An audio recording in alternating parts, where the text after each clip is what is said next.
the vast majority of polymers are based on a carbon skeleton. So the backbone of the polymer is carbon atoms.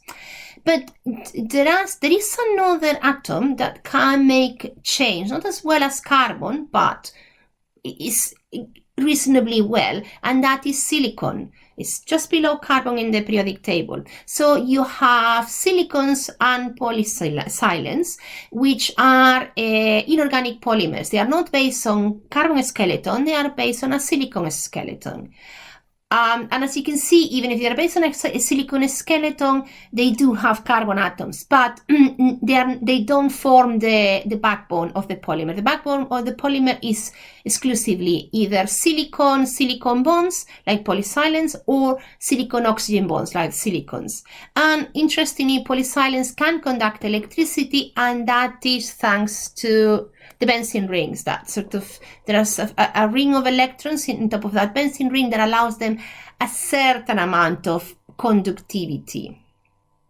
In a previous example, I mentioned Kevlar as a polyamide, as an example of a condensation polymer.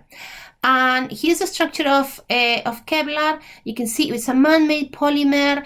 The presence of the aromatic rings, of these benzene rings in the structure, gives it, in the backbone of the polymer, makes it really strong, really stiff. So that's what is used for bulletproof vests and also car tires. But the sort of that the fibers have a certain mobility in this way. But when you push them in impact on top of the benzene rings, that benzene rings makes the structure very stiff, very very strong, and able to sustain a strong impact.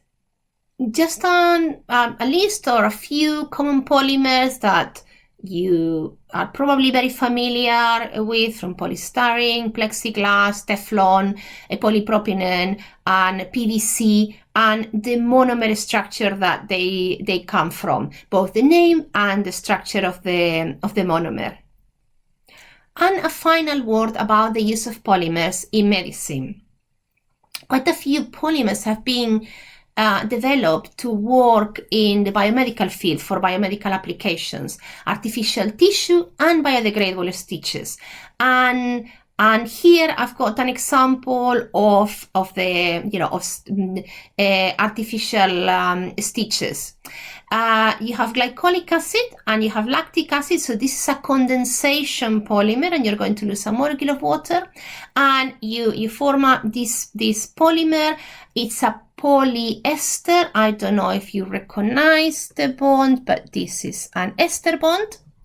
And the cells, it provides that's artificial tissue. It provides the scaffold in which the cells can adhere. It's a copolymer because it's made of two different monomers.